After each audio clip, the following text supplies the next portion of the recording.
Bharatiya Janata party के कंधे पर सवार होकर बिहार में मंत्री बने मुकेश सहनी इस वक्त भारतीय जनता पार्टी से ही खार खाए हुए हैं और जिस तरीके से आक्रामक तेवर के साथ भारतीय जनता पार्टी के ऊपर मुकेश सहनी बरस रहे हैं, उसके बाद एक जो मास्टर प्लान है वो सामने आया है। उत्तर प्रदेश विधानसभा चुनाव में पहले ही सहनी ने बीजेपी को हराने के लिए एड़ी चोटी का जो जोड़ है वो लगा दिया था। अब बिहार में स्थानीय निकाय कोटे से हो रहे विधान परिषद चुनाव में भी वो बीजेपी के सामने खड़े हैं। बोचहां विधानसभा उपचुनाव को लेकर भारतीय जनता पार्टी और मुकेश सहनी के बीच ठन चुकी है। बीजेपी ने इस सीट पर अपने उम्मीदवार की घोषणा कर दी है। हालांकि मुकेश सहनी की पार्टी वीआईपी के मुसाफिर पासवान के निधन के बाद ये सीट खाली हुई थी। मुकेश सहनी इस सीट पर अपना दावा पेश कर रहे हैं, लेकिन बीजेपी ने उनकी बात को अनसुना कर एक कदम आगे बढ़ा दिया है। मुसाफिर पासवान के निधन के बाद मुकेश सहनी ने उनके बेटे अमर पासवान को आधिकारिक तौर पर वीआईपी में शामिल कराया था। मुकेश सहनी इस सीट पर अमर पासवान को ही उम्मीदवार बनाना चाहते हैं, लेकिन अब बीजेपी ने यहां बेबी कुमारी को उम्मीदवार बनाया है। ऐसे में मुकेश सहनी अब बीजेपी के खिलाफ बड़ा खेल करने की तैयारी में है। सूत्रों की माने तो मुकेश सहनी और तेजस्वी यादव बोचहां उपचुनाव को लेकर एक साथ आ सकते हैं। आरजेडी के विश्वस्त सूत्रों की माने तो दोनों नेताओं के बीच इसे लेकर बातचीत भी हो चुकी है। अगर सब कुछ ठीक रहा तो अमर पासवान आरजेडी के टिकट पर बोचहां से उम्मीदवार होंगे। ऐसे में एनडीए सरकार के अंदर मंत्री रहने के बावजूद सहनी तेजस्वी के साथ हाथ मिलाकर बीजेपी को चुनौती देंगे।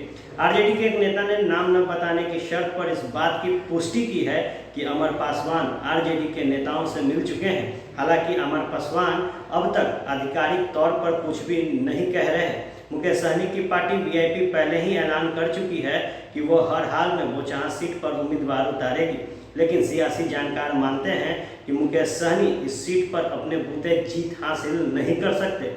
जीत के लिए उन्हें तेजस्वी यादव का समर्थन चाहिए होगा। ऐसे में फॉर्मूला बनाने की कोशिश हो रही है कि मुकेश सहनी के चहेते उम्मीदवार को बीजेपी कैंडिडेट के खिलाफ किस तरह से जीत दिलाई जाए। देखना होगा कि क्या अमर पासवान को वाकई आरजेडी टिकट देती है।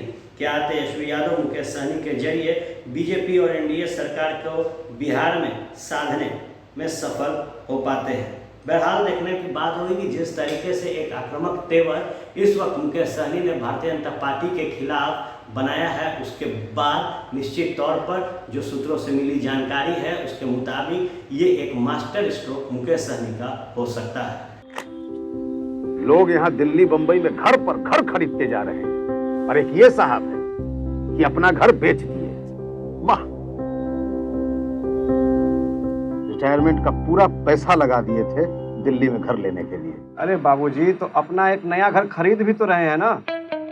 नया घर खरीद रहे हैं? कहाँ? पूर्णिया में।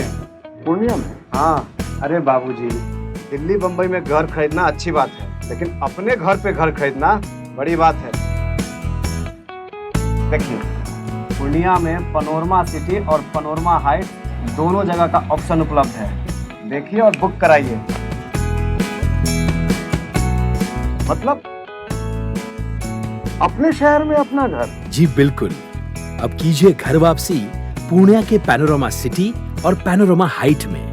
पैनोरमा सिटी और पैनोरमा हाइट, आपके शहर में आपका अपना घर।